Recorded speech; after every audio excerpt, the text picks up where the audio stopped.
encontro, né, do nosso grupo de estudos de Capela e Dre Santo Amaro. É uma honra poder convidar e ter a presença desse nosso convidado de hoje. Até antes estávamos conversando, uma pessoa que tem um dos cursos mais concorridos na Secretaria Municipal de Educação. O nosso convidado dessa noite é o Samir Hamad dos Santos Mustafa. Ele é professor de Educação Infantil e Ensino Fundamental 1 na Prefeitura Municipal de São Paulo desde 2010. Formado em Pedagogia pela Universidade Presbiteriana Mackenzie, pós-graduado em Gestão de Educação Pública pela Unifesp. Também é mestre pelo Programa de Educação História, Política e Sociedade na PUC de São Paulo, doutor pelo Programa de Educação de História, Política e Sociedade na PUC também. Fala de produção, circulação e apropriação cultural. Participa também como pesquisador do grupo de pesquisa História de Instituições e dos Intelectuais da Educação Brasileira e do projeto de pesquisa coletivo História das Instituições Educacionais, Intelectuais, Políticas e Práticas. Tem experiência na área de educação, em pesquisa, com ênfase em História da Educação. Atualmente trabalha no Núcleo Técnico de Currículo da Coordenadoria Pedagógica da Secretaria Municipal de Educação de São Paulo, da Secretaria, né, SME. Samir, seja bem-vindo, muito obrigada pelo convite. Também quero agradecer a presença, além de todas as pessoas, né, que estão sempre aqui conosco, né, nessas noites, para discutirmos a educação, a promoção da educação antirracista. Também quero agradecer a presença da Jaqueline, minha parceira de trabalho da Capela do Socorro, que também está aqui junto, administrando todo esse momento de hoje, e também os intérpretes que vão nos acompanhar aqui. Quero agradecer a presença de vocês também para nos acompanhar nessa formação de hoje. Seja bem-vindo, Samir.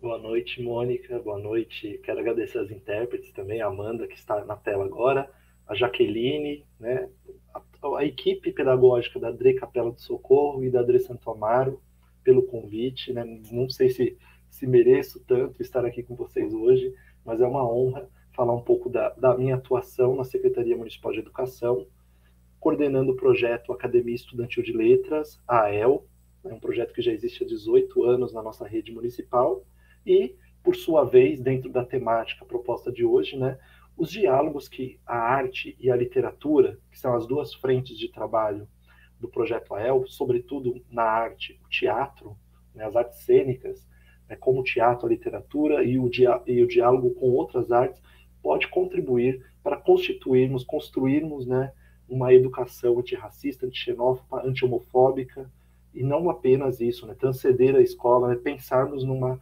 discussão e numa sociedade dentro dessa perspectiva.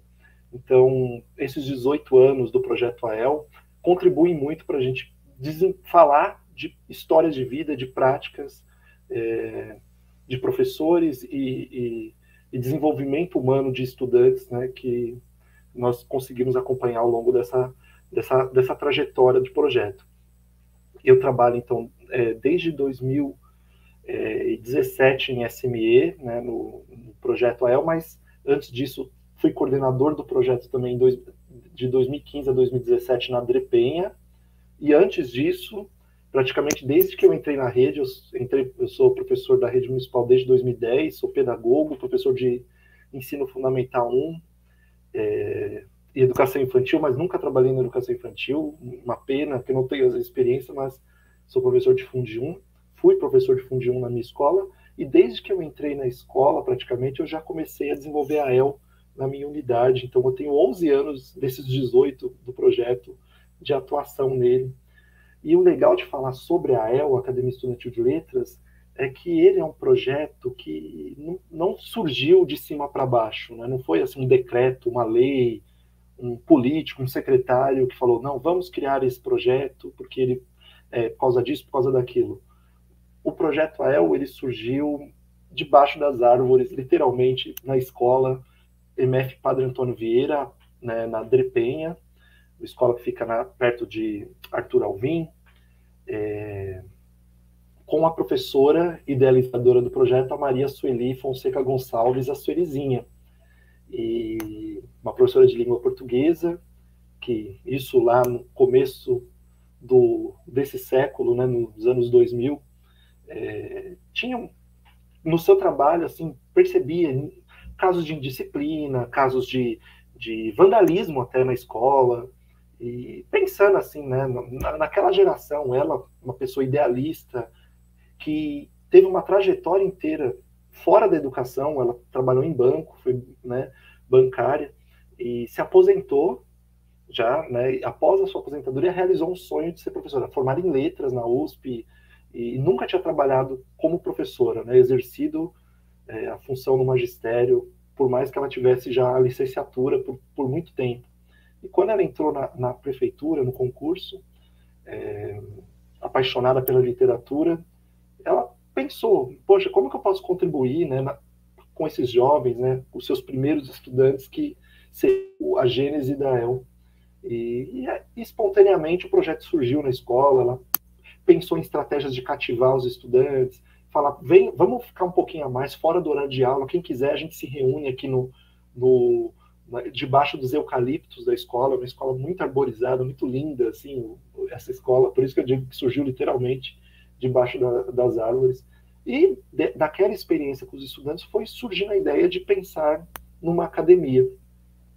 Resumir muito rapidamente, né, mas só para situar, que é um projeto que, a partir daquela experiência, foi se multiplicando na região da Penha, outras escolas foram aderindo, a Surizinha foi trabalhar na Drepenha, e o projeto foi se expandindo. Chegou em 2015, ele virou uma portaria, já existiam 30 escolas que tinham a AEL, e a partir de 2016 o projeto se expandiu para toda a cidade, inclusive nos territórios que me convidaram hoje para essa formação, né?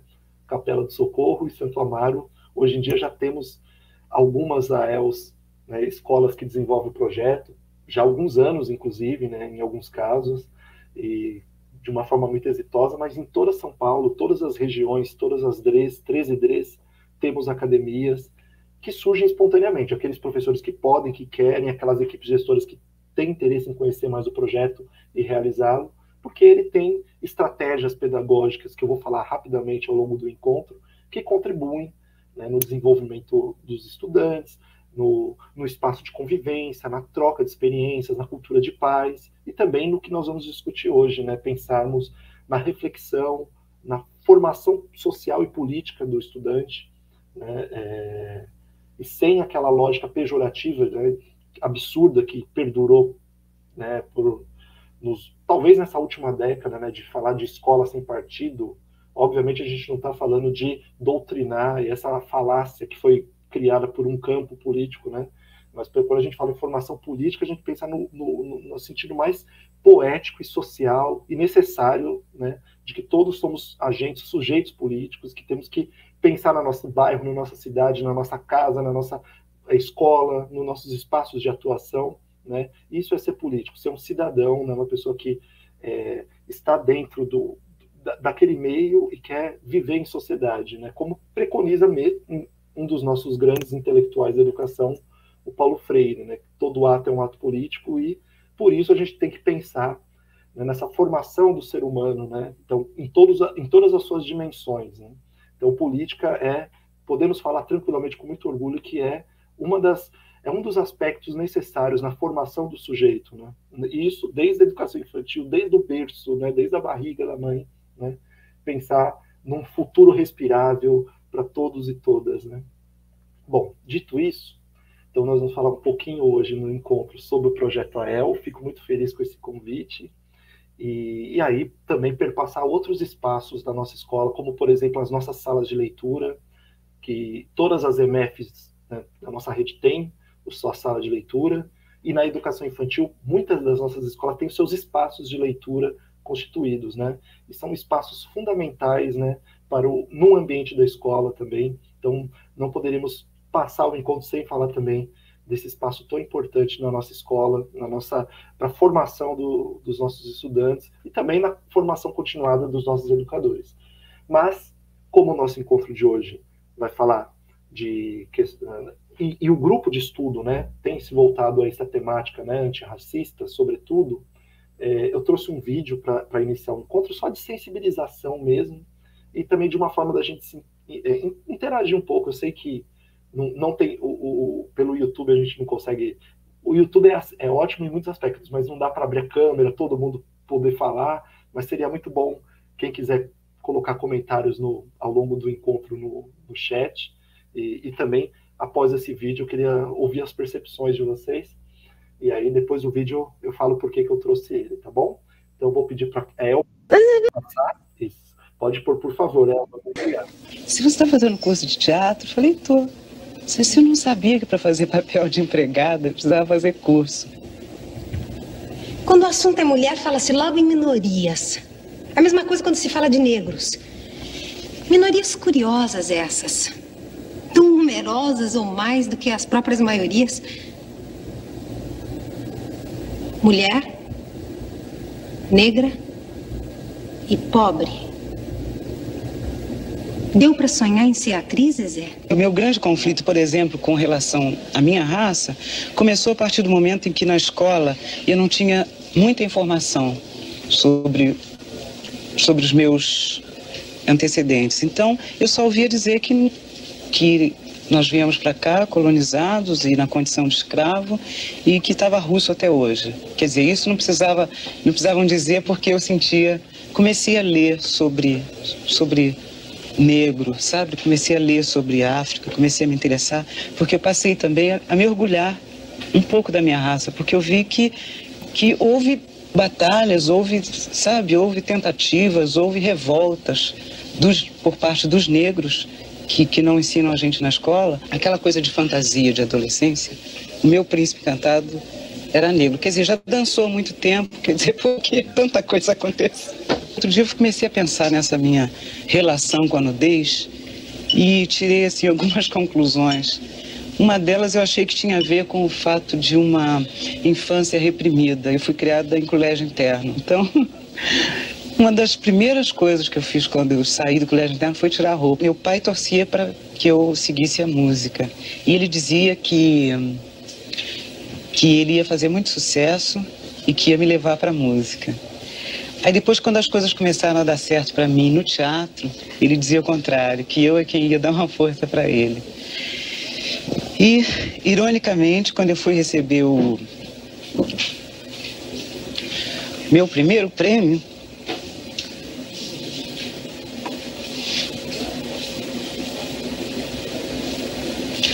quando eu voltei, meu pai tinha falecido.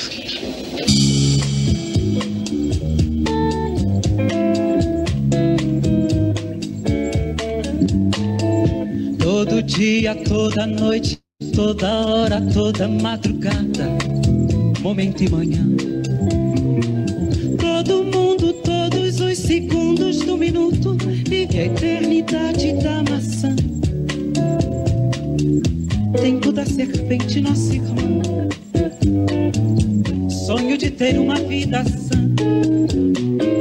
Quando a gente volta o rosto para o céu e diz, olhos nos olhos da imensidão. Eu não sou cachorro, não. A gente não sabe nunca certo onde colocar o desejo. Todo beijo, todo medo, todo corpo em movimento está cheio de inferno e céu.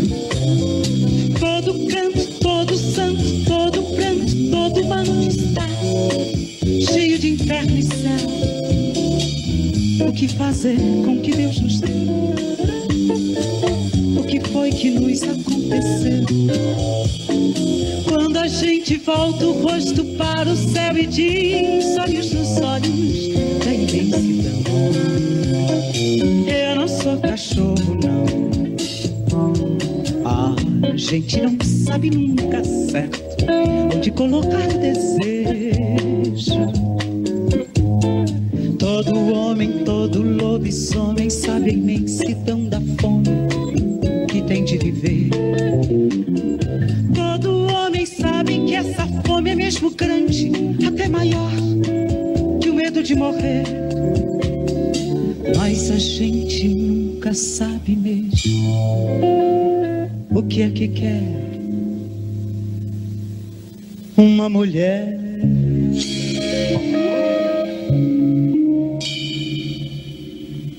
Coisas importantes, coisas simples. O nome de um país. Estados Unidos. Estados Unidos. Inglaterra. Itália. Japão. Brasil. Brasil. Brasil. Brasil. Angola. Bom, pode tirar o vídeo, obrigado. Bom, a ideia inicialmente era ter uma sensibilização, né? Então, sensibilização por si só, a gente tem que sentir, né? Não precisa ficar refletindo tanto, mas obviamente sempre tem uma intencionalidade, né? Então, curiosamente, vou contextualizar o vídeo. Esse vídeo é de um especial da TV Globo de 1979, no final de 79, né? A maioria aqui não tinha nascido, né? Ainda nesse ano, e era baseado numa série que a Globo tinha que chamava Malu Mulher, que a Regina Duarte, que aparece no vídeo, era a protagonista, né, a principal personagem. E aí era uma série que falava muito da mulher na sociedade, né? Tinha uma pauta feminista bem interessante naquela novela, e estávamos ainda no período da ditadura militar, e foi interessante a Globo dar essa abertura. E aí eles fizeram um especial com grandes cantoras brasileiras, por causa dessa série, e chamando Mulher 80, porque estávamos chegando no ano de 1980, né? Era virada, né, de década. E aí, entre outros, apareceu no finalzinho a Simone, Fafá de Belém, Elis Regina, Maria Bethânia, Gal Costa, Marina, talvez esqueci alguém, né? Mas enfim, várias cantoras, Joana, bom, enfim, Angela Rorô, e a única cantora negra que participou desse especial foi a Zezé Mota. E durante esse especial eles vão entrevistando, pedindo para essas artistas falarem um pouquinho da sua vida, da sua trajetória, né? E a Zezé Mota, ela é um grande símbolo, um grande ícone da nossa cultura, da nossa arte, né? Pela sua atuação como atriz e também como cantora, que está um pouco esquecido, né, de certa forma, o seu lado cantor. Mas felizmente hoje em dia com os streamings, né, com essas redes sociais de música, né, é possível a gente retomar até os discos anteriores dela, a sua obra na íntegra, né? E nesse especial, então, ela fala rapidamente, primeiro, como quando ela começou a ser atriz, né, e que muita gente falou, mas aqui a gente não vai ter empregada nessa novela, nessa peça, nesse trabalho, né? Ela ouvia muito isso, e aí ela vai depois se remeter à sua formação, né? Ela fala, como quando eu era estudante, né, não falavam dos negros, né? Não falavam da gente, só falava de forma pejorativa ou para falar da escravidão no Brasil, de forma superficial, né? Ela queria entender de forma mais aprofundada algo que ela só foi aprender com a vida, né? Isso estamos falando de mais de 4 décadas atrás, né? Esse especial, e se pensarmos na formação da Zezé Mota, a gente pode pensar em algumas décadas atrás ainda, né? Então, e aí ela fala também do teatro, como foi importante na sua formação para ela chegar onde ela chegou, que é uma das artes que a gente utiliza muito na nossa base no projeto, né? E uma questão que ela coloca é a referência dos negros, né? Como que ela queria entender, como ela mesma diz, a minha gente, né? E aí eu lembro, né, uma fala que eu ouvi bem interessante de uma parceira minha, trabalhou comigo em SME até alguns anos atrás, né? Querida Vera, professora da rede, né? Trabalhou em SME por alguns anos no núcleo étnico-racial, né? E uma vez a gente conversando sobre a própria El mesmo, né? Ela falava como é importante o trabalho que a gente realizava, né? Porque e com a literatura e com o teatro, com as expressões artísticas, de trazer a referência, né, dos nossos intelectuais, dos nossos artistas, dos nossos sujeitos, né, da nossa história, né, do povo negro brasileiro, os corpos negros, né, não apenas remetendo à escravidão, né, que não é essa a referência, essa imagem que deve ser lembrada, exaltada, né?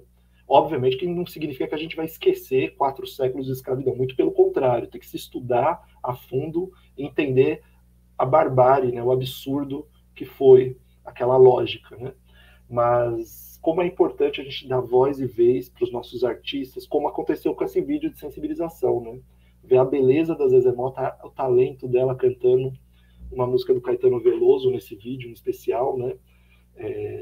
Mas os intelectuais negros, os artistas, os cantores, e isso podemos remeter também a pensarmos, né, as mulheres na sociedade, né, pessoas trans, pensarmos os nossos migrantes de forma crítica também, e principalmente de forma acolhedora. Então, eu achei bem inspirador nesse sentido começar o encontro com a Zezé Mota, porque estamos falando aqui de muito antes de uma Lei 10.000, que foi um marco fundamental na nossa exatamente, corroborando, muito obrigado, o pessoal colocou aqui, né, a ideia, né, não pensarmos apenas relacionados à escravidão, e eu acho que é isso que o trabalho da El tem contribuído bastante, de certa forma, e também trabalharmos a literatura de escritores negros e negras, né, nesses últimos anos. Então, quando eu falar um pouquinho mais da El, acho que a gente vai poder ter a chance de ver na prática algo que tem dado muito certo nesse sentido, né? Mas só para completar essa fala inicial, né, a gente ainda ouve, já certo tempo atrás eu ouvi gente na imprensa, né, falando a Lei 10.000 foi uma lei que não pegou como poderia, deveria, né?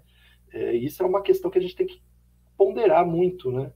Porque mas não só ela, obviamente, né? Acho que todas as políticas públicas têm que andar e têm que ser pensadas em sintonia e dentro das suas circunstâncias históricas e políticas, né? Então, assim, não foi só a Lei 10.000, pensando na questão da cultura africana, né, e pensarmos no povo brasileiro e nas suas matrizes africanas, né? Mas como políticas de cotas nas últimas décadas, e aí pensarmos em âmbito municipal, agora pensamos na nossa bolha, enorme bolha, que é a nossa rede municipal de ensino, né? Como que essas últimas décadas também a gente conseguiu qualificar bastante as discussões e as práticas que são realizadas na escola, o que não significa que tenhamos problemas, que tenhamos casos de racismos, e que a imprensa cobriu necessariamente, inclusive, né? Que tem estereótipos, que tem problemas, né, na base formativa de alguns educadores, e aí o nosso papel também, enquanto pessoas que estão em órgãos centrais, é pensarmos em estratégias, pensarmos em qualificar essas ações, e também pensarmos em ações antirracistas, né? Então, de fato, obrigado, tá tendo uma sintonia aqui dela, a legenda aqui, né?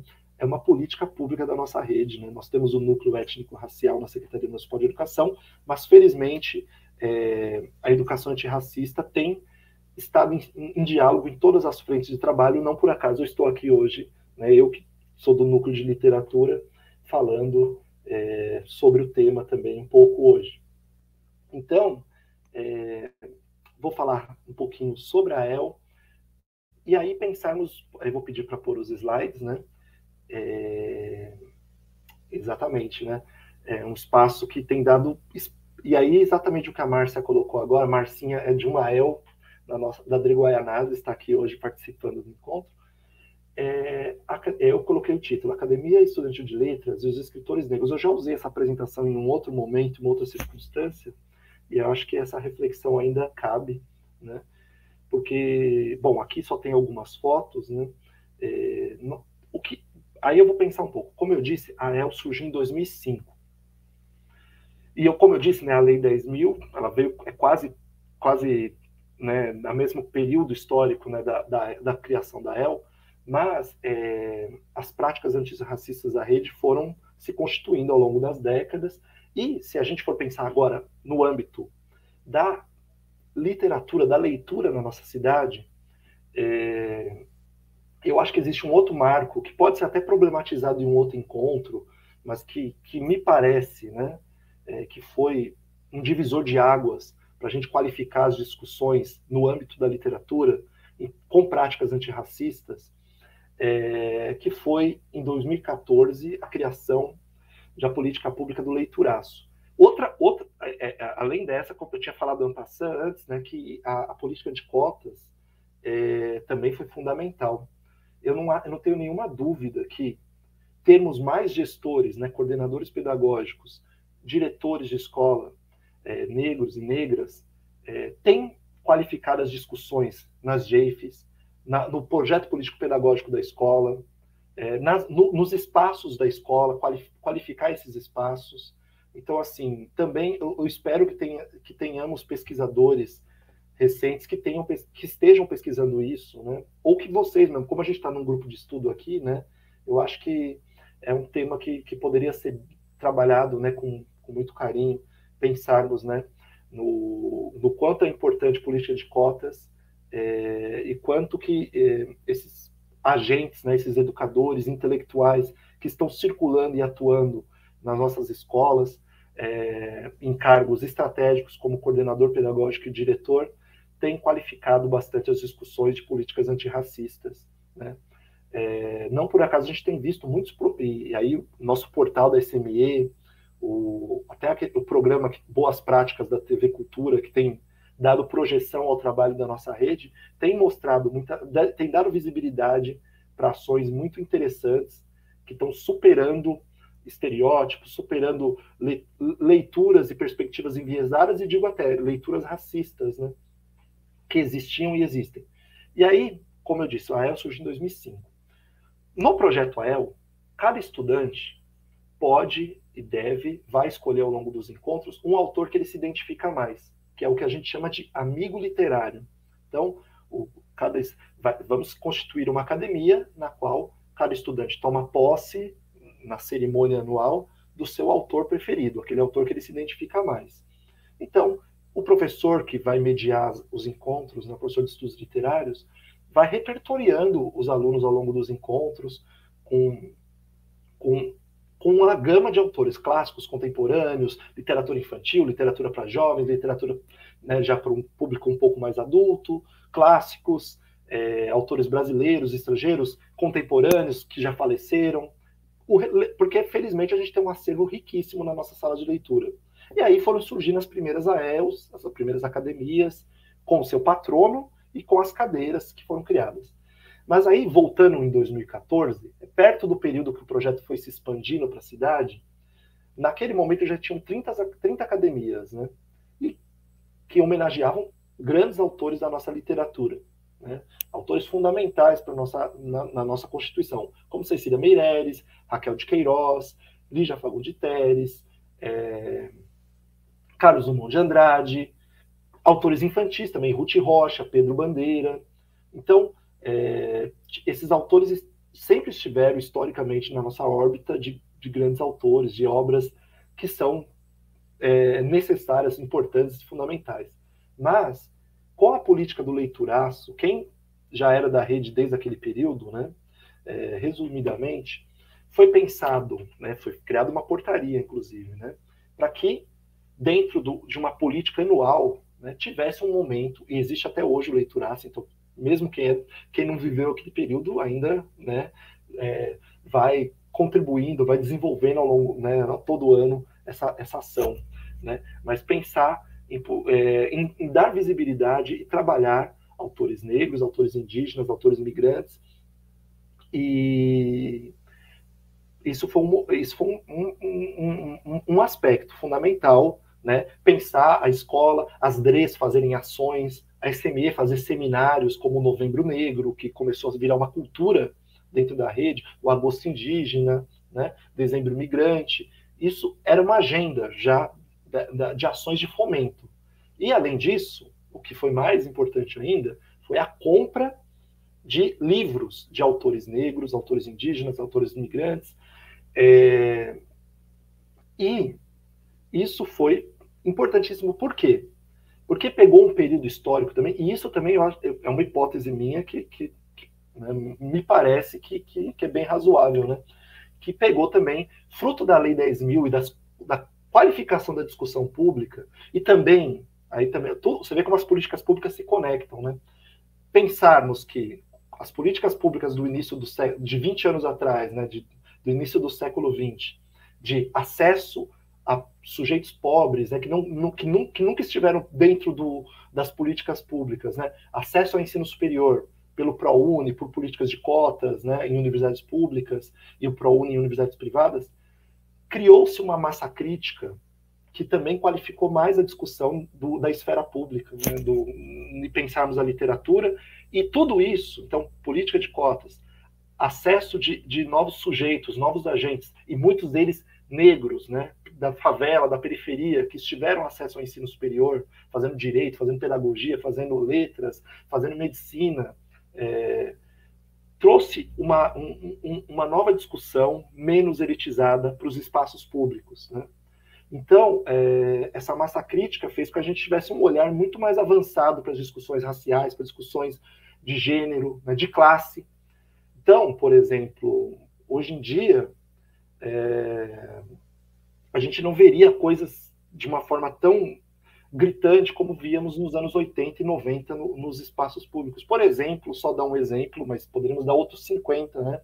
Propagandas, né, propagandas de televisão que colocava a mulher como um objeto do homem, de cerveja, principalmente, essas eram gritantes, né?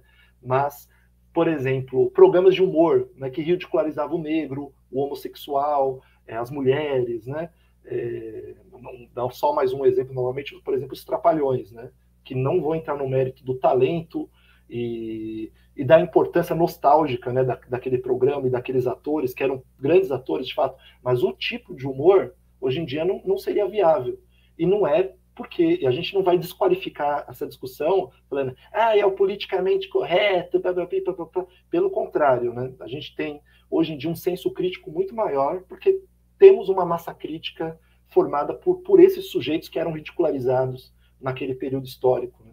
Então, felizmente, né, isso tudo, essas políticas públicas de cota, o leituraço, a lei 10.000, os novos sujeitos estando no ensino superior, entre outras ações, eu só estou citando alguns elementos, né, contribuíram também para que o mercado editorial fosse mais sensível, ficasse mais sensível para autores e autoras indígenas, negros, que raramente tinham espaços, né, nessas grandes editoras, médias editoras e até pequenas editoras, né? Então, vamos pegar o caso da Conceição Evaristo, por exemplo. Ela tinha já escrito, no início da sua carreira literária, porque ela já tem uma grande carreira acadêmica, né? Nos Cadernos Negros, que era um grupo restrito de pessoas que tinham acesso a esse material, né? Material riquíssimo, por sinal, né? Mas ela, ao longo da década de 10 já desse século, né? 2010, 2012, 14, 18, ela foi ganhando espaço, projeção e o reconhecimento merecido, né? Então, só dando um exemplo aqui, os autores indígenas, hoje em dia a gente encontra nas livrarias, né? Algo que talvez em 20 anos atrás a gente teria que pensar, né? Entre 1 milhão de livros, né? Então, eu acho que nesse sentido tivemos muitos avanços, né, nos últimos anos, a despeito de uma lógica barbárie, né, assim, desses últimos 4 anos, e que entrou numa contracorrente, né, de um âmbito democrático, né, que estávamos, em especial para as pautas identitárias, que deu com as redes sociais, a crescida das redes sociais sem a mínima regulação, né, por parte do Estado, né, com sanções para casos de infração aos direitos humanos, a discriminação e a crimes como racismo, né, que naturalizando, inclusive em grandes emissoras como rádios, naturalizando e legitimando casos de racismo e até incentivo ao nazismo, né, a despeito desse marco histórico, esse pequeno período que tem que ser superado, né, a gente teve muitos avanços e não por acaso entramos na EL. Parece que eu estou divagando muito, mas cheguei aonde eu queria. Nesses últimos 8, 10 anos, e aí eu pego o leituraço de fato como um marco, né, a EL e os professores, por sua vez, que foram formados, que foram lendo, que foram conhecendo outros autores que às vezes não tinham acesso, foram trazendo outras perspectivas dentro do projeto. Não que antes não tinha discussões raciais, não tinham questões políticas no projeto, sempre teve, né? Porque a literatura e o teatro permitem isso.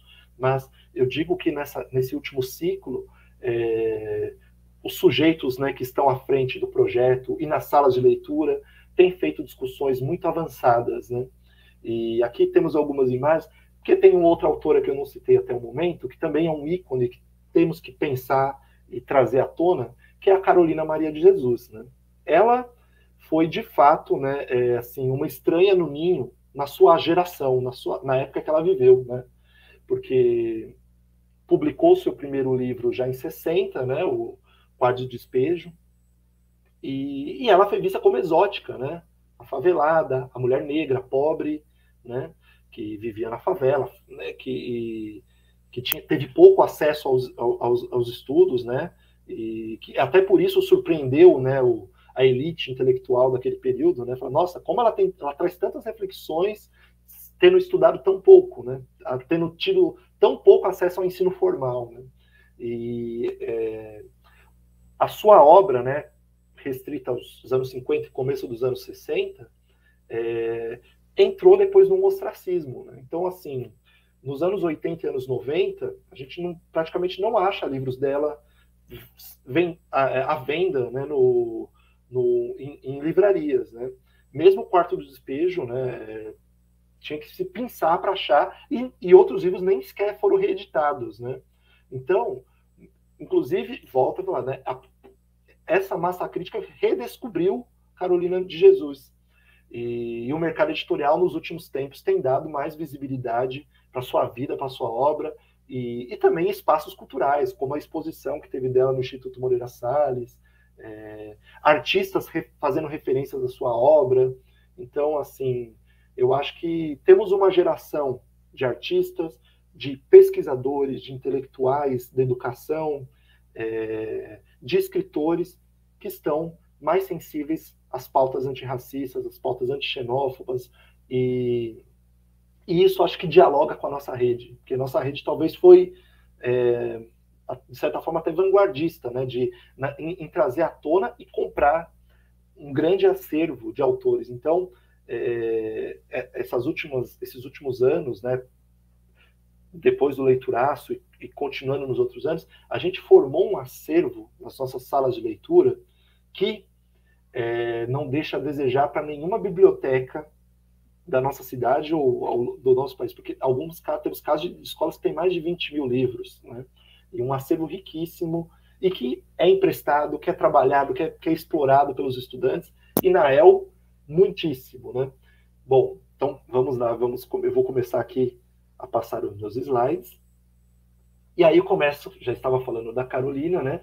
Aqui tem uma reportagem sobre ela, feita pelo Audálio Dantas, né, que foi o jornalista que trabalhava na revista Cruzeiro, antes trabalhava na Folha de São Paulo, né, fez a primeira reportagem na Folha, e depois fez na revista Cruzeiro, que era a maior revista do país naquele período, tinha uma circulação nacional, né, então ganhou uma projeção muito grande o nome da Carolina, a ponto dela ser convidada para ir visitar vários estados do país, dar palestra, fazer noites de autógrafo, né, do seu livro, e isso tudo está retratado nos seus dois livros, no seu livro posterior, que é o Casa de Alvenaria, né, que agora a Companhia das Letras reeditou, que são 2 volumes, né, um no período que ela ficou morando em Osasco, na primeira casa pós-favela do Canindé, né, e depois quando ela foi morar em Santana.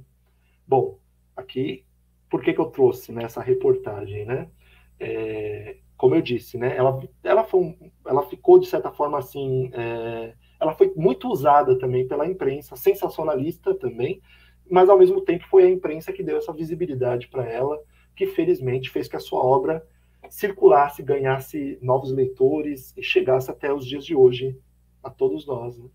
Mas, o curioso, eu estou mostrando só algumas fotos aqui, é que não vai dar para ver muito, mas aqui, à esquerda, de você, né, na parte superior, tem eu devia ter feito um slide ampliando essa foto ali, né? Mas o que está ali, né? Carolina na frente da Academia Paulista de Letras, Academia Paulista de Letras, que fica no Largo do Arouche. Nós da EL já fizemos vários eventos nesse local, né? Fica ali perto da Praça da República, ali no Largo do Arouche. E aí está escrito, né? Ela não é candidata à Academia Paulista de Letras. O Audálio foi bem provocativo, né, nessa foto, que ele falou, vamos ali em frente à academia, aí pegou o saco, teve um lado sensacionalista, né, pega o saco de lixo, fica ali com você, dá a mão para a Vera Eunice, que é a filha dela, que é nossa professora da rede, inclusive a Vera Eunice, né, na região da Capela do Socorro, né, que é uma das vezes que está coordenando essa live, né, então a Vera Eunice junto com a Carolina, e falando, aqui não é para ela esse espaço. Isso foi bem provocativo, né, da foto que o Audálio Dantas tirou, né, nessa foto pequenininha. Então, precisamos pensar o que é uma academia, qual o lugar dos nossos autores e escritores negros nas academias oficiais, né?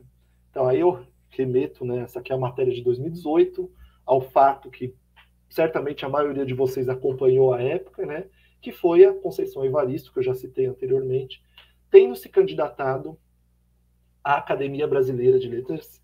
Antes eu falei da Paulista, né, com a Carolina ali naquela foto. A Conceição Evaristo, ela fez uma candidatura de protesto em 2018. Ela sabia que não seria eleita, porque existem os ritos dentro da Academia Brasileira, qualquer academia, né, nas quais os escritores que queiram se candidatar têm que fazer aquela política de visitar os acadêmicos, né, de angariar votos, né, digamos assim. Ela fez uma candidatura de protesto para que desse visibilidade na imprensa. E eu acho que isso, nesse aspecto, foi muito bacana, porque talvez algumas pessoas da opinião pública, muitas pessoas não conheciam a obra da Conceição Evaristo e talvez ganhou uma projeção para outros leitores, né? Então, nesse aspecto, foi muito bacana. A Vanessa colocou uma mensagem ali, né, que ela falou da biografia da Carolina em HQ, que foi feita por uma professora da rede, né, a Sirlene, professora da região de Itaquera. Muito boa essa biografia mesmo. Bom, voltando para a Conceição, então, ela teve, se eu não me engano, 2 votos apenas, né, não teve nem passou nem perto de ser eleita, mas permitiu que se discutíssemos, né, a quem serve a Academia Brasileira de Letras, qual é o espaço da nossa, né, quem são as pessoas que estão representando aquelas cadeiras, né? Vamos lembrar que o Machado de Assis, né, como muitos cunhavam à época, o mulato Machado de Assis, né, termo que alguns contemporâneos dele utilizavam, né, e ele próprio para se autodenominar, né, a academia criada por Machado de Assis, né, não tem muita abertura para escritores e escritoras negros, infelizmente. Apesar de, né, termos, por exemplo, recentemente tido como eleito o grande Gilberto Gil, né, nosso grande artista, que fez 81 anos essa semana, né, a Conceição colocou uma provocação, né? Então quer dizer que esse é um espaço de uma bolha mesmo, uma elite intelectual para poucos, e ali não é meu lugar, né? Aqui tem uma outra matéria também, quase no mesmo período, né? Podia ter pego outras inúmeras, né? Essa aqui é do Jornal Estado de São Paulo, no Jornal Globo.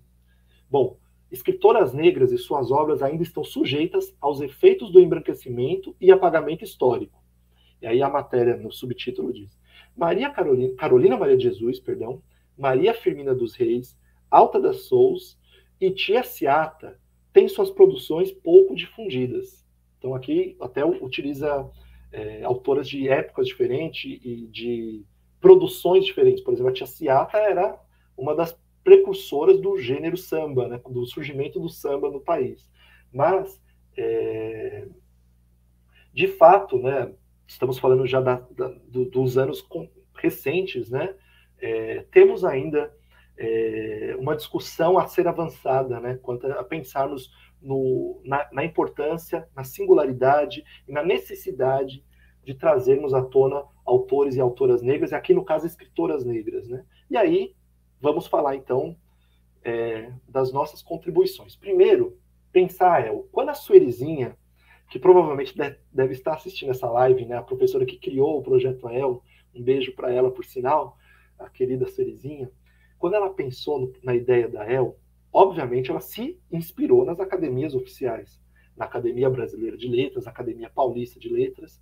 Ela foi, inclusive, estudar a fundo como funcionam as academias, quais são os ritos, né, a forma como ela é organizada, né, e, sabiamente, ela se apropriou, no bom sentido, né, obviamente, bebeu da fonte do que tinha de melhor desses espaços para adaptá-lo para a escola pública.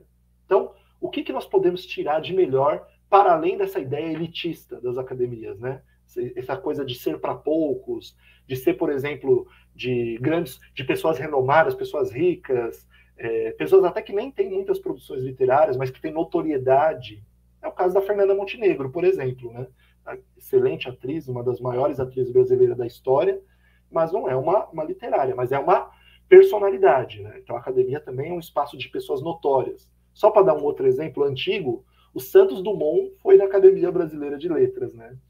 Getúlio Vargas, né? O presidente do Brasil.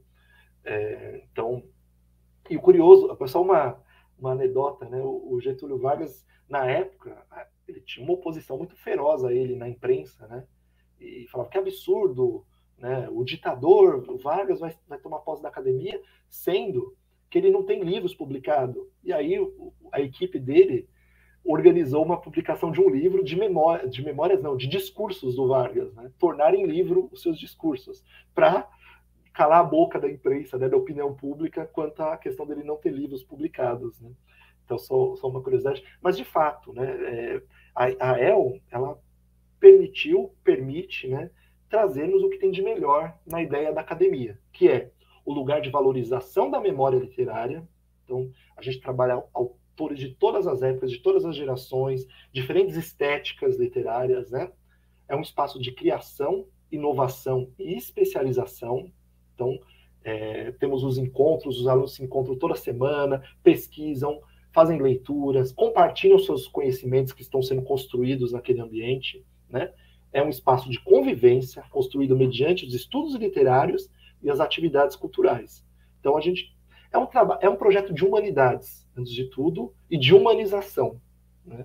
Então, pensamos na humanidade nessa questão do capital cultural que vai sendo construído com as leituras, com o conhecimento de outros autores, de outras obras, com as pesquisas, e também visitar e apreciar espaços culturais, né?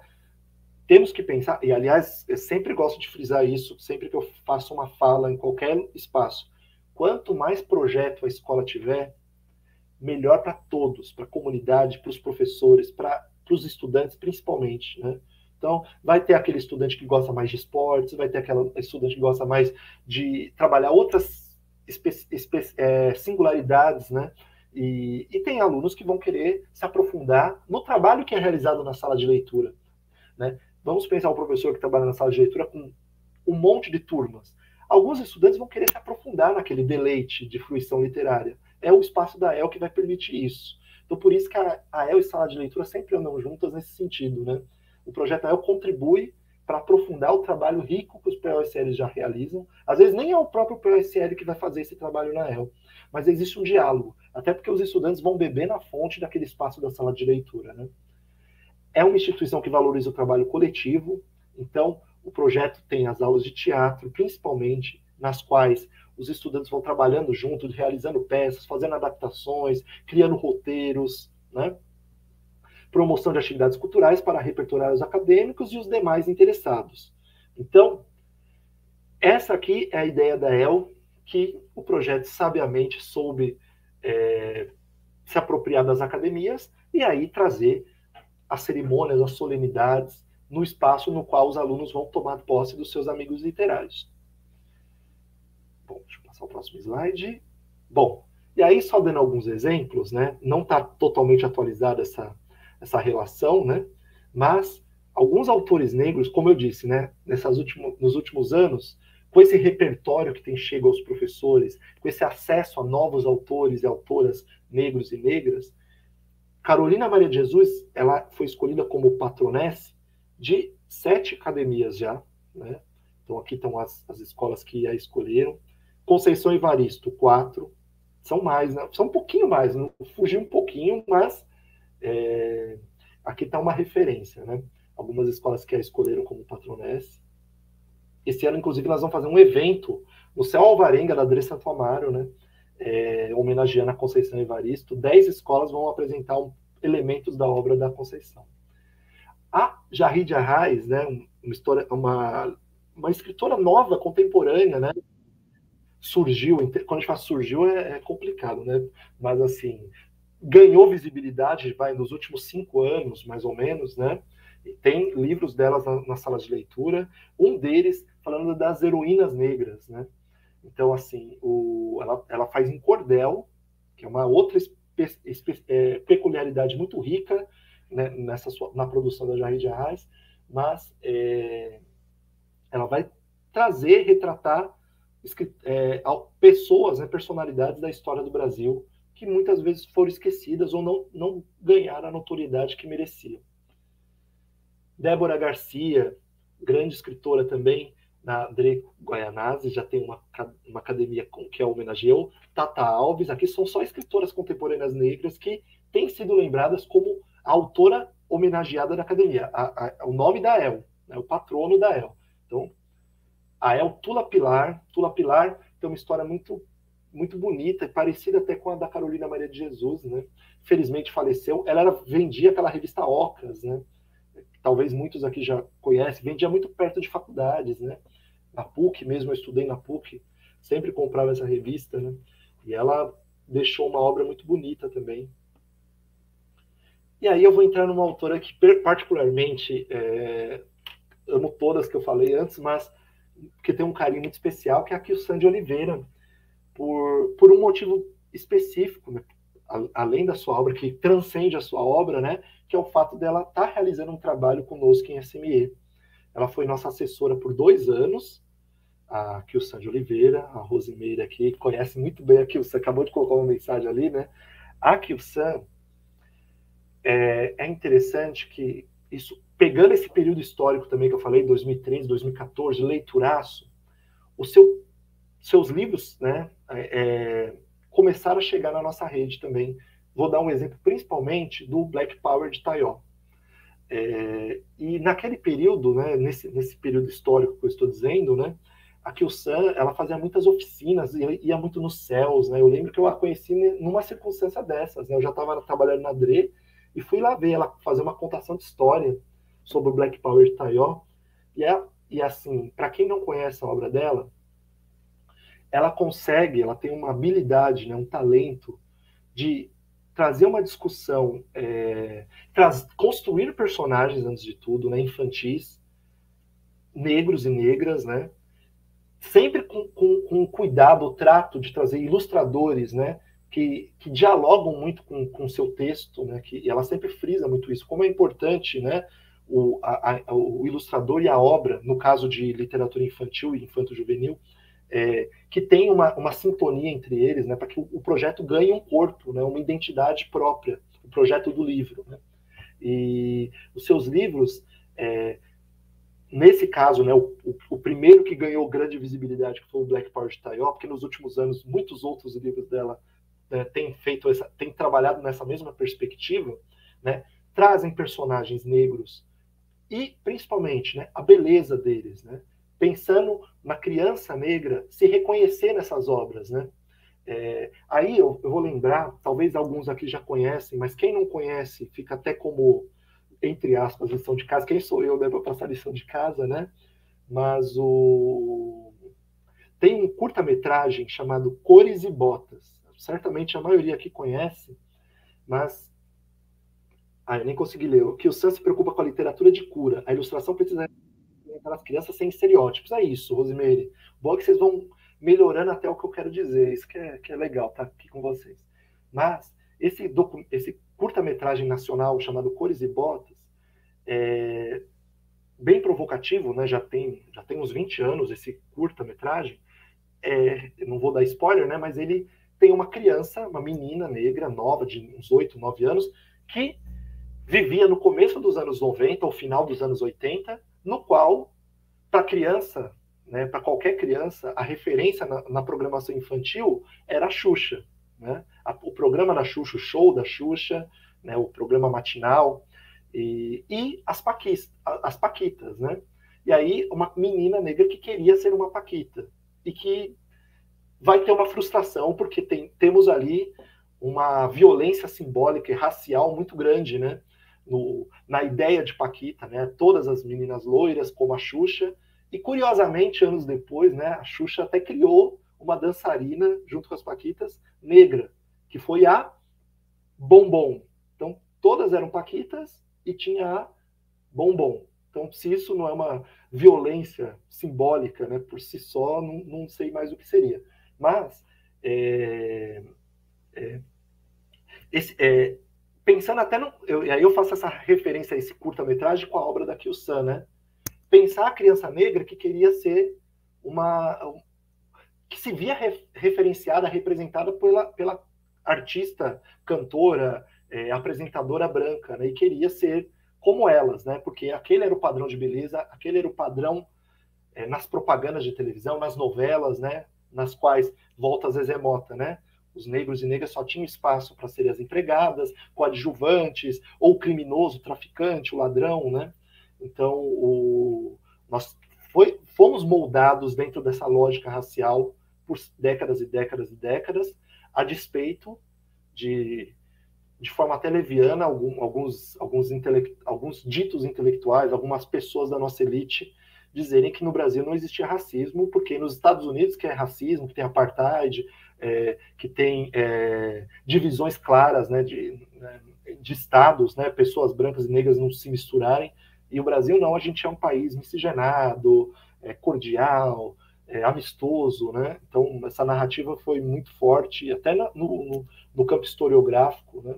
Vamos pegar o exemplo do Gilberto Freire, que é um grande, eu acho que tem que ser lido Gilberto Freire, né, antes de tudo, né? Mas que de certa forma ele quer mostrar como que o português e os negros brasileiros que vieram escravizados, né, vieram para ser escravizados no Brasil, tinham uma relação construída, né? Então, assim, viviam, comiam juntos, se relacionavam, né?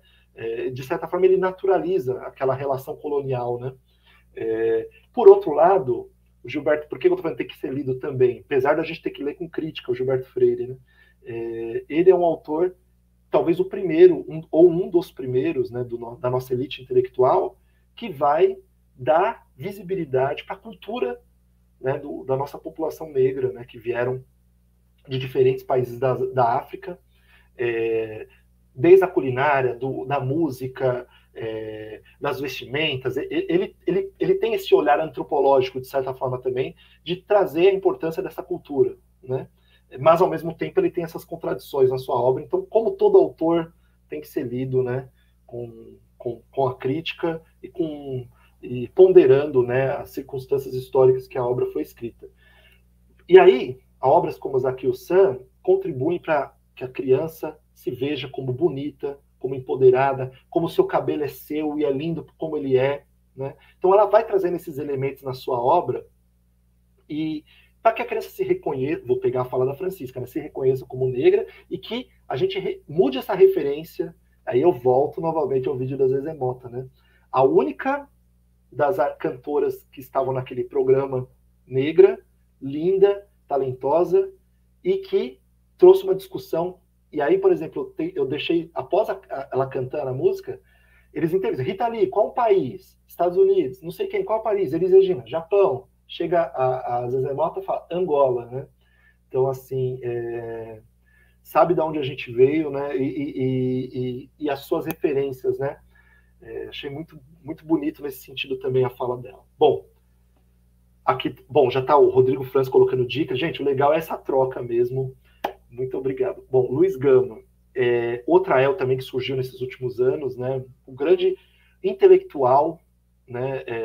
Grande advogado que lutou pela causa da libertação da nossa população negra, né? Ainda no século XIX, e um grande literário, né? Tem pesquisadores atuais que têm pesquisado a obra literária dele que não pode ser esquecida. E a El lembra com muito carinho disso, né? Que ele era um grande poeta.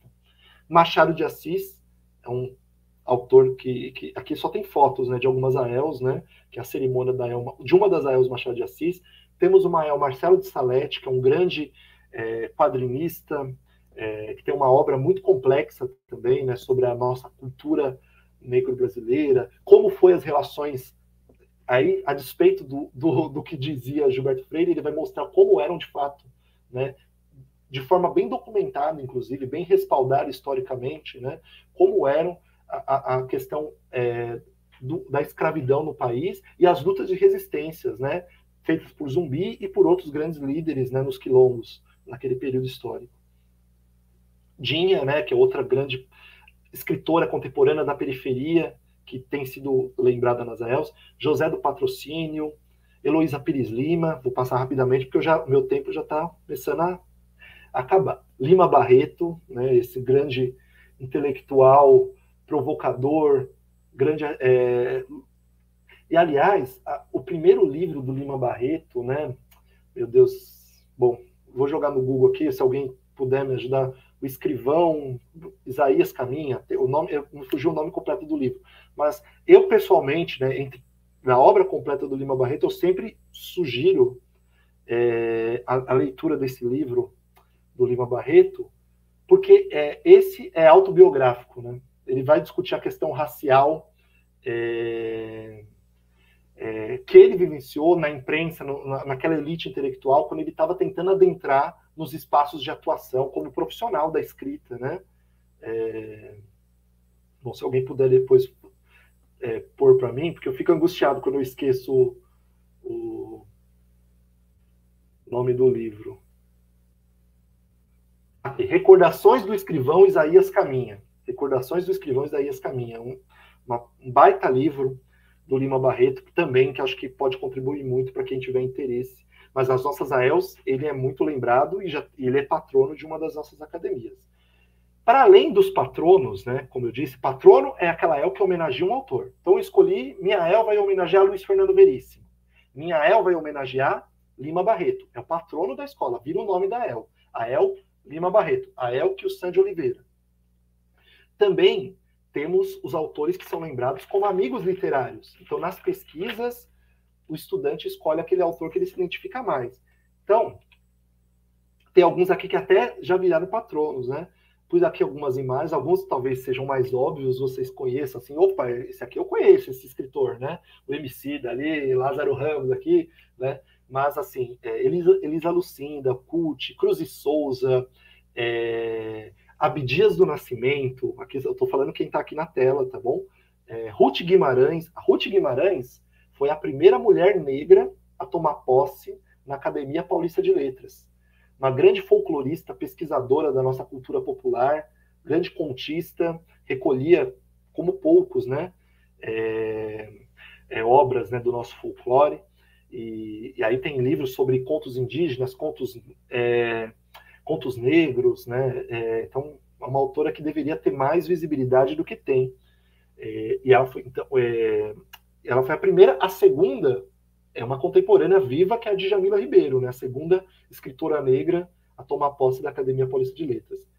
E aqui tem o Ney Lopes também, eu esqueci de citar, aquele de chapeuzinho ali, um grande compositor, um grande intelectual, que tem uma obra muito forte, né? Nós temos no projeto também a Academia de Letras dos Professores, que é a ALP. Inclusive, nós estamos tendo seminários agora. E nessa academia, muitos autores também são lembrados, né? Então, já temos a cadeira, por exemplo, da Cidinha da Silva, Chimamanda, né, que é uma autora que tem sido muito lida pelos professores, a Mariana Félix, que é uma autora da periferia, Rafael Carnivale, idem, aqui, eu acabei de citá-la, né, Djamila, Maria Firmina dos Reis, né, a nossa primeira escritora negra, né, o seu livro Úrsula, né, foi o primeiro romance escrito por uma mulher negra, né, na nossa história da nossa literatura brasileira. O Sacolinha, um grande amigo meu, né, que é um autor de Suzano, também que tem uma obra muito boa, muito bacana, para quem não conhece. Paulina Chiziane, uma autora, né, de língua portuguesa também, né, que esteve na última Bienal, foi no stand da SME, também já tem uma cadeira dela na nossa academia. Bom, eu só situei um pouquinho que no projeto AEL, os nossos estudantes têm lido, têm pesquisado, têm conhecido autores e autoras negros e negras, autores, aqui eu foquei, obviamente, nos autores, né, nossos autores, escritores negros e negras, né, mas, obviamente, a gente pode transcender também essa discussão para autores indígenas que têm sido lembrados, têm sido trabalhados, têm sido discutidos, né. Vou dar um exemplo, né, temos a El Daniel Munduruku, temos cadeira na Academia dos Professores, né, do Cristino Apixana, está surgindo uma El Eliana Potiguara, a Aurita Tabajara também já tem uma El que está homenageando ela. E se a gente vai fazer uma discussão também sobre a questão de gênero, né, a nossa literatura permite muito essa discussão, historicamente, né, não preciso nem pegar só os autores contemporâneos, que têm feito uma discussão muito bacana, e também autores temos uma literatura, hoje em dia é quase um gênero à parte, né, autores e autoras, né, que são, né, que têm discutido, né, a literatura de LGBTQIA+, né, temos a produção muito farta, mas historicamente também, né, a discussão da sexualidade, da identidade, dos corpos, ela está presente na nossa literatura e felizmente chegam nas nossas escolas e os professores têm sabido, né, à medida do possível, fazer uma boa mediação, porque sexualidade é fundamental, a educação sexual tem que estar dentro da escola, tem que estar presente da escola, né? A gente é pela ciência aqui, né? A academia, a EL é pela ciência também, né? Então, a educação, todos os temas possíveis têm que ser trabalhados, tratados, mediados, problematizados, e que traga a comunidade escolar para discutir também, né? Porque aí qualifica mais a discussão ainda, né? Para a gente superar alguns vieses, né? Anti-ciência, homofóbicos, racistas, xenófobos, né, que estão muito presentes na nossa sociedade. Felizmente, a literatura e as artes permitem todas essas discussões de forma qualificada e de forma que emancipe os sujeitos, que é o que a gente busca no dia a dia. E aí, por fim, falei bastante, peço desculpas se passei muito do tempo, né? Fica o convite para quem quiser conhecer um pouquinho mais do projeto. Nós temos até um canal no YouTube, né, o canal da AEL, que tem muitos vídeos lá que acho que corroboram mais as práticas que as AELs vêm realizando, né? Os nossos formadores das DREs também fazem um trabalho maravilhoso, e o trabalho que os professores vêm realizando nas escolas, repertoriando, contribuindo. Bom, eu esqueci de fazer só uma última reflexão, né? No começo desse ano, né, nós tivemos casos assim tristes, assustadores, aterrorizantes, né, de atentados, e até recentemente, semana passada, teve no Paraná novamente, né, de atentado nas escolas, né. E nesses momentos, né, é legal acompanhar como a imprensa, como a opinião pública trata esses fatos, né. E aí a gente vê que são ouvidos especialistas para falar, e aí eles falam: é importante que as escolas, muitos especialistas de diferentes campos, de faculdade, de ONG, né? Gente que não é da educação, mas é da psicologia, trazendo alguns elementos também para a discussão, falando, é importante que as escolas tenham projetos que trabalhem cultura de paz e que tenham protocolos para saber lidar com situações como essas, né? Então, num aspecto, né, acho que a gente está contribuindo muito, né? Espaços de convivência, né, que é voltando àquele meu slide bem no início, né, da ideia da academia, né? Pensar em projetos que favoreçam que favoreçam a convivência, que favoreçam a troca, que favoreçam experimentar, ser ouvido, ainda mais na era digital, que cada vez mais a gente tem jovens que estão só na tela, ficam trancados no quarto, não se comunicam, não se relacionam, né? E as tecnologias são importantes, são fundamentais, mas como tudo tem que ser bem trabalhado, tem que ser mediadas e acompanhadas, né? Mas como é importante a gente ter espaços que tragam o melhor do ser humano, né? Que ele se expresse, que ele se solte, como o teatro permite, como a literatura, a leitura, clubes de leitura permitem, né? Como o caso AEL também, nos seus encontros, nas suas pesquisas. Literatura é saúde. Obrigado, Rosimeire. E é isso, né? E aí, pensarmos em protocolos, né? Eu volto aqui o Sam novamente, né? Nós estamos construindo um documento, né? Pensando também em casos de racismo nas escolas, né? Que ou um profissional da educação possa ter sofrido, ou algum estudante possa ter sofrido, né? Algum funcionário, ou algum caso que tenha acontecido dentro dos muros da escola, né? pensarmos em como contribuir, né? Aqui o Sam, com a sua vasta experiência, trajetória e casos que ela sofreu na pele, literalmente, né, na sua vida, ela tem nos ajudarmos a pensarmos, não no modelo padronizado que as escolas são obrigadas a seguir, mas pensarmos em formas de tratar a discussão, para que ela não seja colocada debaixo do pano, né?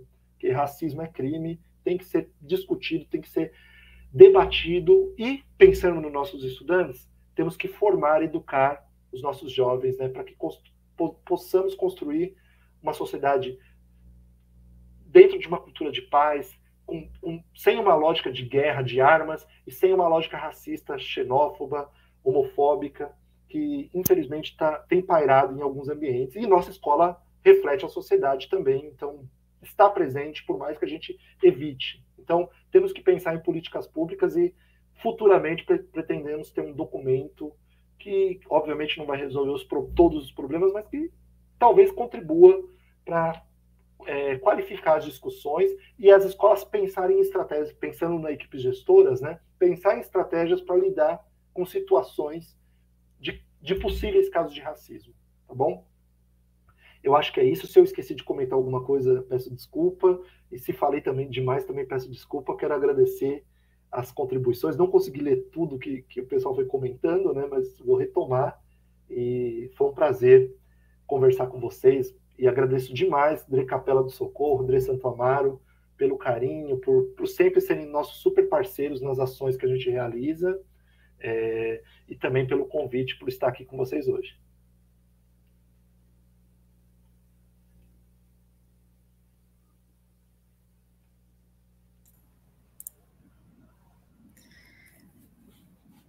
Acho que agora vocês estão me vendo.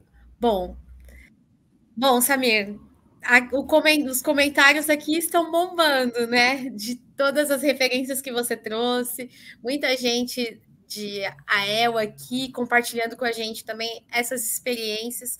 E é importante também, acho que uma questão que apareceu aqui sobre quais critérios são fundamentais no momento de se escolher o patrono da AEL.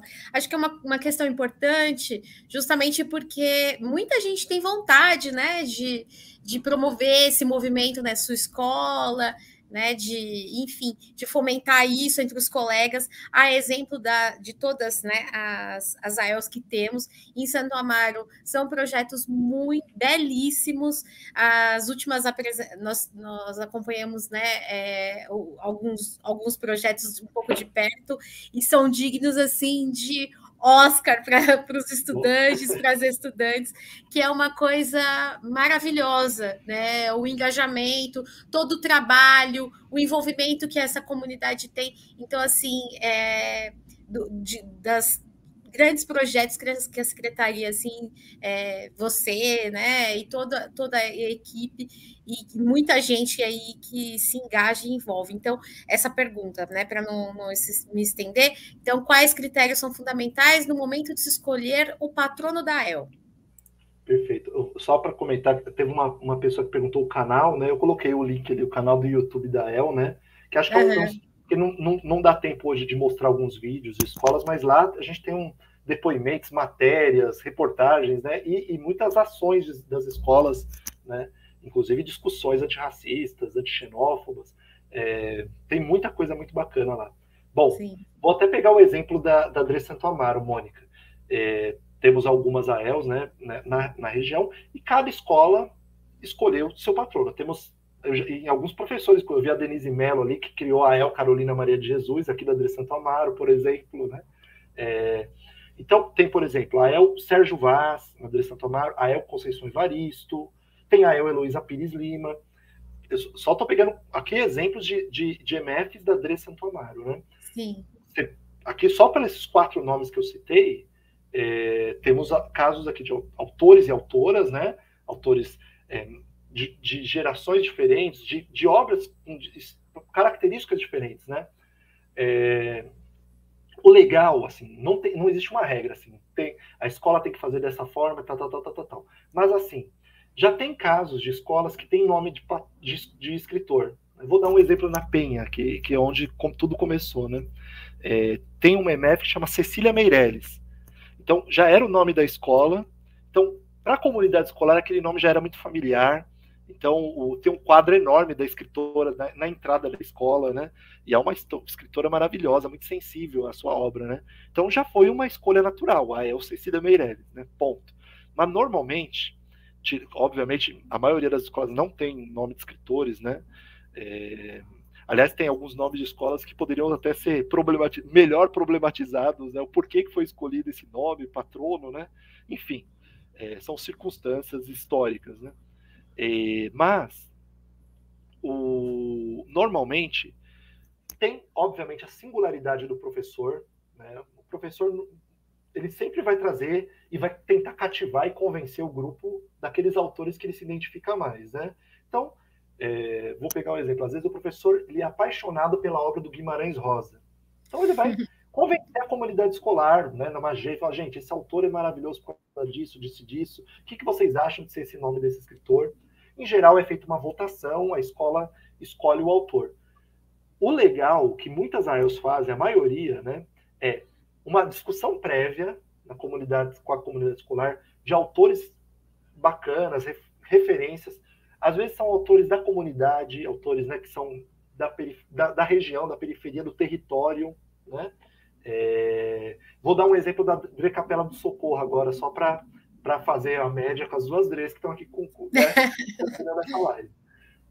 A primeira EL, né, foi, na verdade, duas surgiram quase juntas, mas a primeira que fundou, que o Olegário Mariano também, a MF Olegário Mariano e a MF Frei Damião foram as duas primeiras AELs da Dre Capela do Socorro. Mas a AEL da MF Frei Damião escolheu a escritora Maria Villani como a sua patronesse, como autora homenageada. A Maria Villani é uma poeta, uma grande educadora, inclusive professora também, uma poeta do Grajaú, do território onde está inserida a escola. Então, foi feita de uma forma orgânica, digamos assim, a escolha dela, né, como a escritora homenageada da ela. E, aliás, a Maria Villani, né, é mãe do cantor, do rapper crioulo, né, mas a gente nem ressalta isso, né, porque ela não é a mãe do crioulo, ela é o crioulo que é filho da Maria Villani, né. Temos que colocar as coisas no seu devido patamar, né.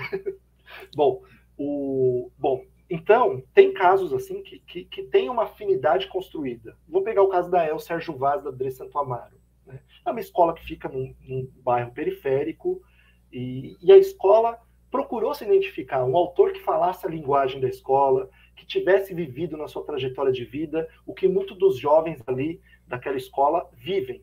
Né? E o Sérgio Vaz simbolizava muito isso para eles. Né? Foi construído essa relação do escritor com a MF Almirante Silvio Reck, que é essa que eu estou mencionando, né? Não sei se tem alguém da escola que está aqui nessa live, né? Mas só estou dando um exemplo. A Carolina Maria de Jesus também, da Dre Santo Amaro, na MF Liliane, né?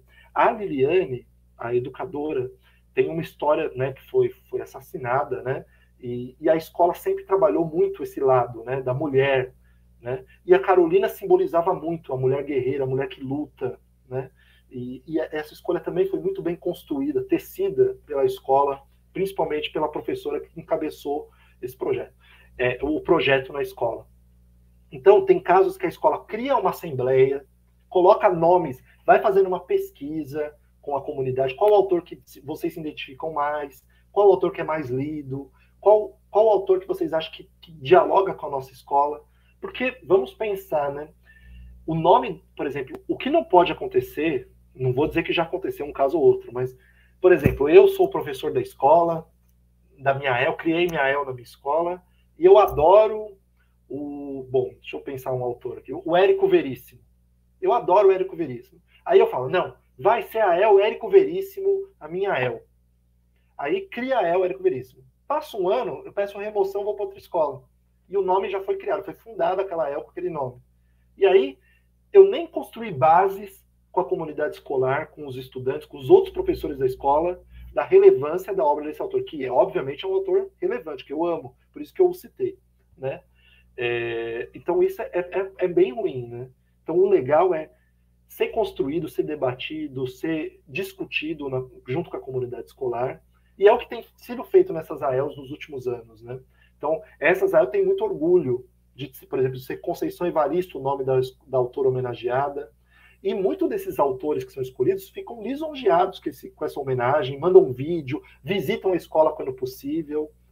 Aqui o Sam mesmo, ela sempre pergunta, Samir, já são 5 AELs que me tem como patrona, né? Isso é muito bacana, né? Enfim. Então, só para finalizar, né, essa minha longa fala, né? O ideal sempre é ser construído junto com os educadores e que chegue na comunidade. Então, tem escolas que conseguem fazer esse segundo momento, né? Primeiro, uma construção com os educadores, uma pesquisa, trazendo elementos e levar para a comunidade possíveis nomes. E, a partir disso, talvez uma assembleia, uma votação. E aí, quando é votação, o legal é o quê? Ter um tempo para que as pessoas conheçam quem são os candidatos, né?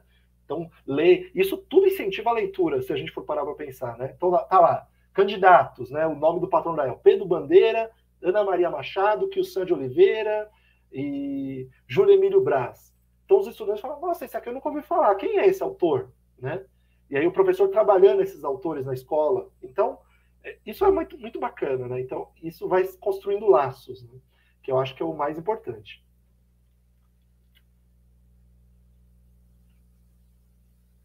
A Denise só corroborando que eu tinha citado a escola dela, né?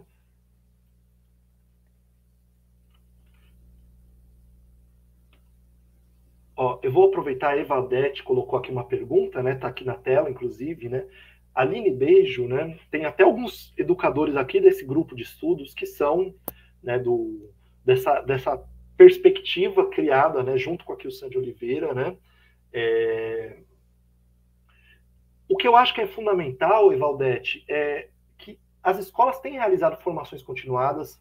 Por exemplo, os professores de sala de leitura, obviamente, não são responsáveis por toda a literatura de uma escola. Muita pretensão, né? Mas que eles são o coração e qualificam as discussões literárias dentro de uma escola, isso não há dúvida. Porque eles vão muito além de dar a aula dentro daquele ambiente. Eles tornam aquele ambiente vivo e constroem espaços de leitura para além daquele ambiente da sala de leitura, né? Eles fazem eventos, fazem circulação de livros, empréstimos de livro, ações na escola, né? Levam para a GEIF algumas discussões, acolhem os professores para que eles vão na sala de leitura também pegar livros emprestados, né? E, felizmente, a nossa rede, né, as DREs, SME, realiza muitas formações continuadas. Aí eu entro de novo no nosso umbiguinho da AEL, nossa humilde contribuição, né? Nesses últimos anos, a gente tem realizado muitas formações continuadas, muitas em literatura, mas outras dialogando, né, com outras artes, com outras perspectivas, que trazem uma perspectiva antirracista, e eu acho que isso é o mais importante, pensarmos em formações continuadas que contribuam para a prática e que, por sua vez, cheguem nos estudantes, né, numa formação de um cidadão que não seja racista e que seja antirracista nas suas ações diárias, cotidianas, né, para a vida. Se tiver alguma outra pergunta, mas assim, a Aline Beijo, de fato, é um grupo que tem feito discussões muito importantes, e eu acho que aqui esse grupo também ecoa um pouco essas discussões da Aline Beijo.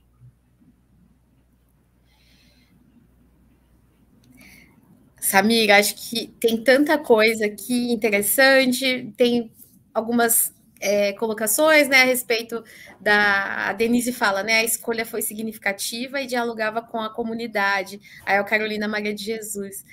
Bom, são experiências muito importantes, acho que a gente tem que publicizar tudo isso, né, como vocês mesmos já fazem, porque é um projeto muito importante do ponto de vista da educação antirracista, antixenofóbica, anti-homofóbica, é fundamental. Às vezes os professores têm muita dificuldade em relação, né, nos próprios currículos, de lidar com essas temáticas, né, ou às vezes muito medo em razão de ações persecutórias do próprio desse movimento histórico que a gente tem vivido nos últimos anos, e acredito que a sala de leitura contribui muito para que a gente possa se articular, né, com a comunidade, com os estudantes, as estudantes, para que a gente possa combater essa perseguição e essa violência contra a escola, né, que foi se organizando nos últimos anos, a exemplo da Escola Sem Partido, de movimentos,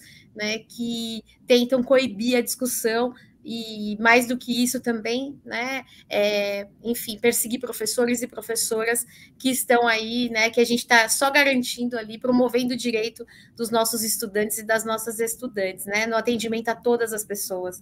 Então, quero te agradecer, já estão falando, Samir, seu lindo.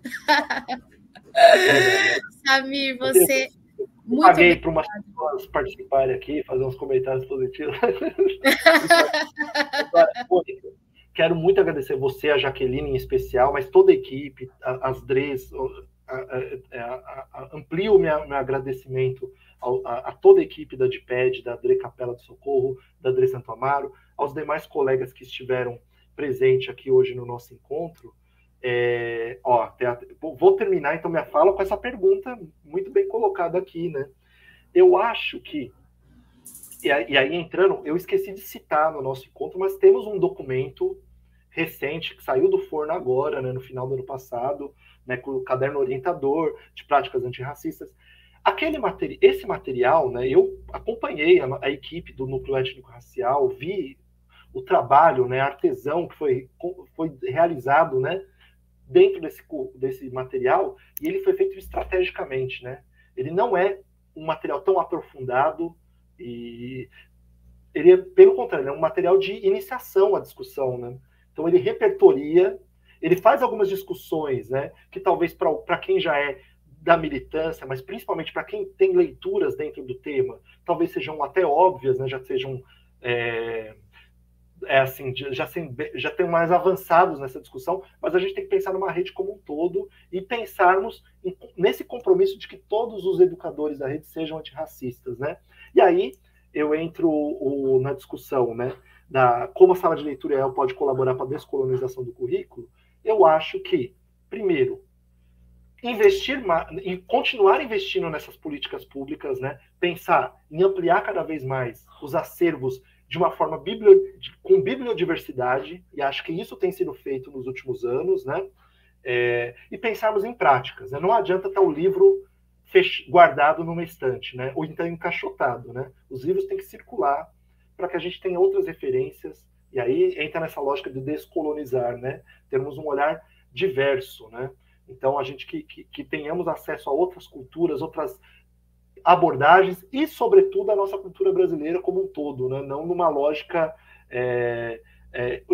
meramente eurocêntrica, né? Eu acho que, nesse sentido, a literatura contribui muito, o acesso aos livros, a mediação que os professores realizam, para a gente valorizar. Por exemplo, vou dar um exemplo, e aí volto a um grande exemplo nosso, né? Na El Conceição Evaristo, da MF Maria Benedetti, né? Maria Alves Benedetti, se eu não me engano é esse o nome. Se a Cláudia estiver por aqui, ela me corrige se eu falei errado.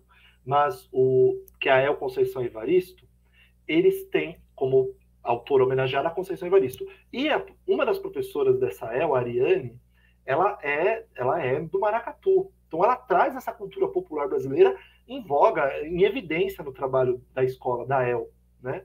Isso é uma forma de descolonizar dentro dessa ideia, né, que foi colocada nos últimos anos.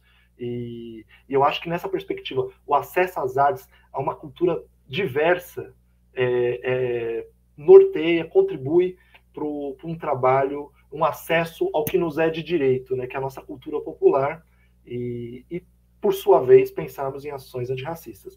Bom, eu sei que o horário já deu, então eu acho bacana, né, quem tiver interesse, acho que o legal, precisamos de mais pesquisas, de mais pessoas trazendo esse olhar para a academia, ou realizando pesquisas dentro da escola também, documentando as ações que são realizadas, então, dando visibilidade, publicando no portal da SME.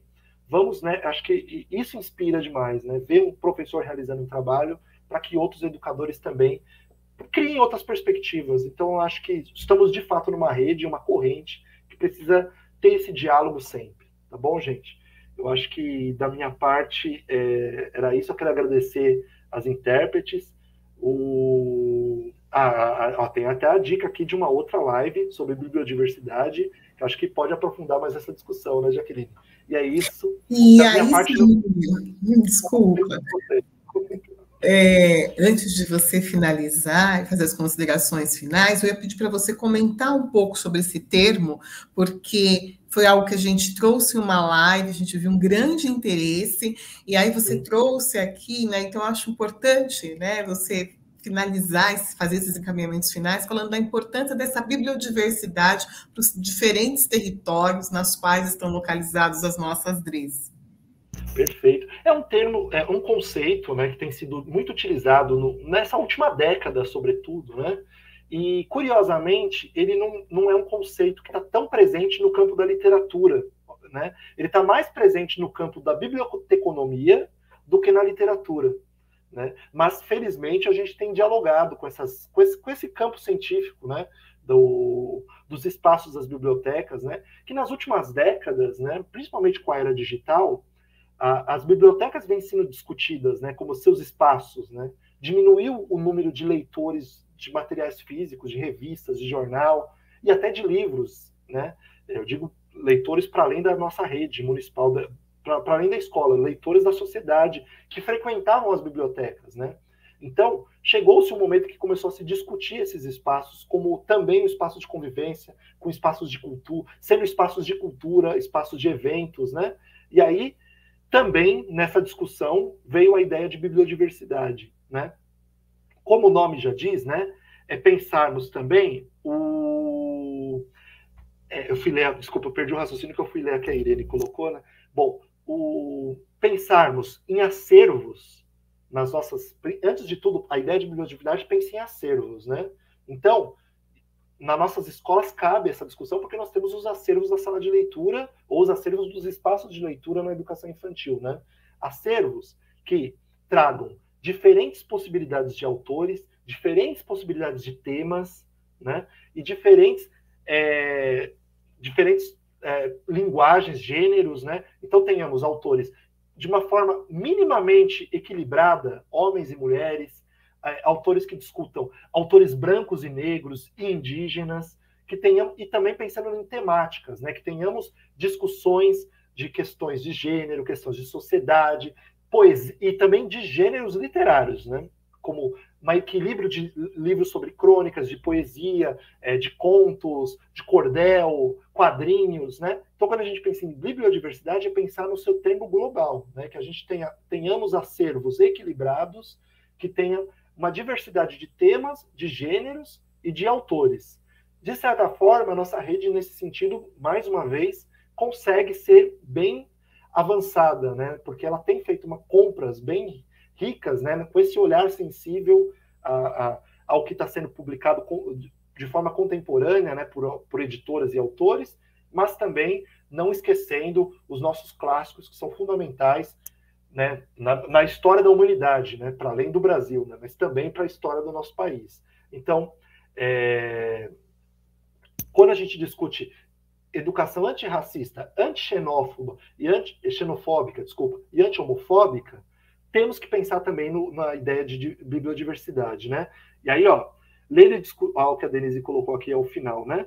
Ler e discutir autores africanos em língua portuguesa é muito rico e contribui para as discussões e temos acervos acessíveis na sala de leitura. E aí também temos que pensar na acessibilidade também, né? Temos crianças que não têm visão ou têm baixa visão.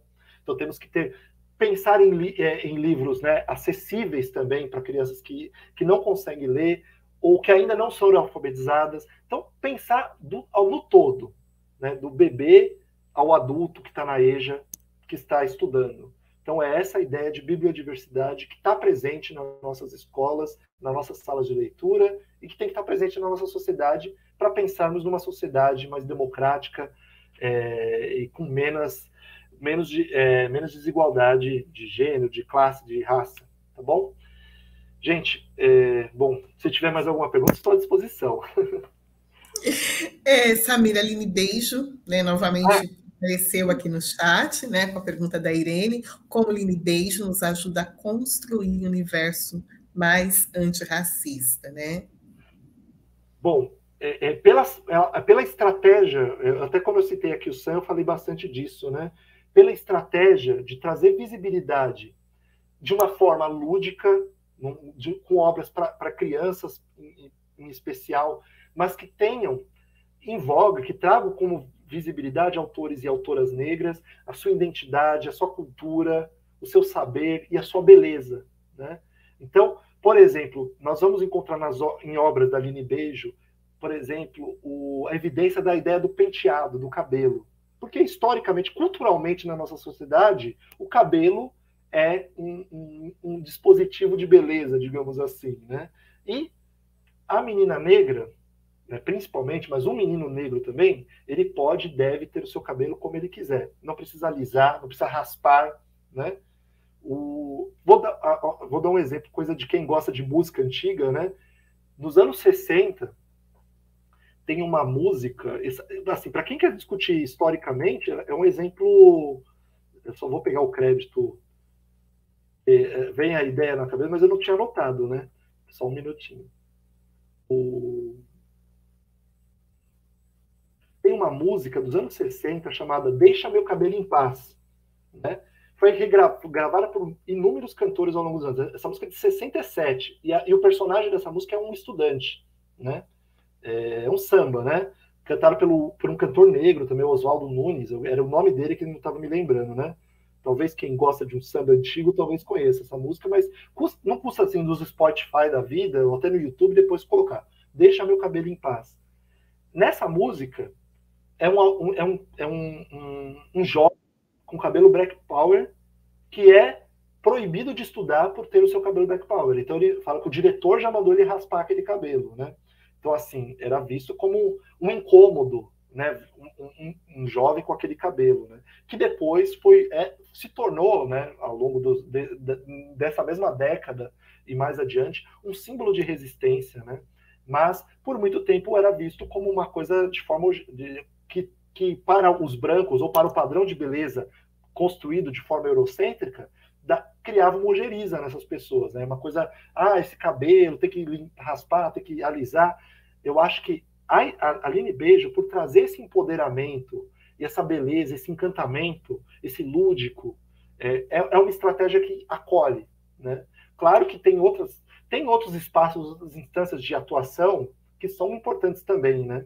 Dos espaços de política, de militância, mas na literatura, essa abordagem que a Aline Beijo tem trazido tem acolhido e tem trazido reflexões para pessoas não negras, né, pessoas brancas, para que elas também sejam antirracistas nas suas práticas e nas suas reflexões, né, de quanto a gente pode trazer de racismo na nossa formação familiar ou cultural, né, construída historicamente, que a gente precisa rever. Então, acho que a Aline Beijo, de fato, contribui muito.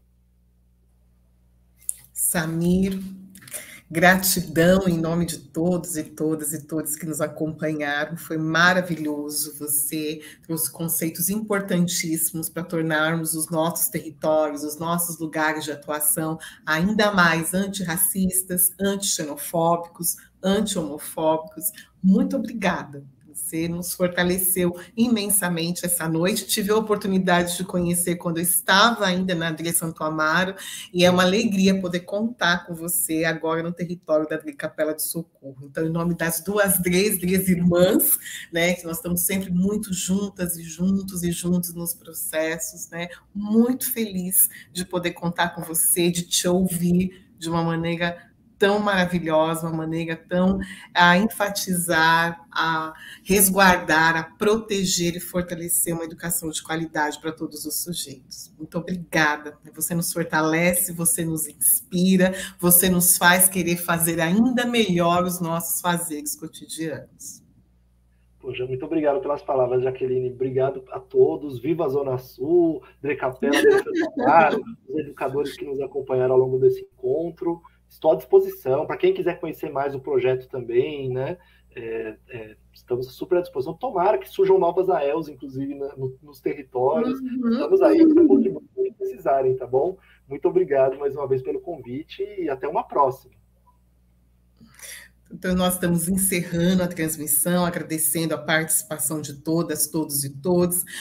Nossa diretora da DIPED, a Rosana Bueno, também nos acompanhou. Então, gratidão a ela pela oportunidade de estarmos juntos. A Irene Zilda, que é uma grande parceira no trabalho, nas formações. A Eva Aldete, com a sua caixoteca literária afro-brasileira. A Mônica, representando a Adri Santo Amaro. O Haroldo, também da Adri Santo Amaro, que entrou para nos prestigiar. Agradecer imensamente a Amanda e a Renata por tornarem acessível esse momento. Agradeço imensamente a Elba, da Capela do Socorro, que colaborou para que também tudo isso acontecesse, né? Forte abraço e até breve. Uma boa noite.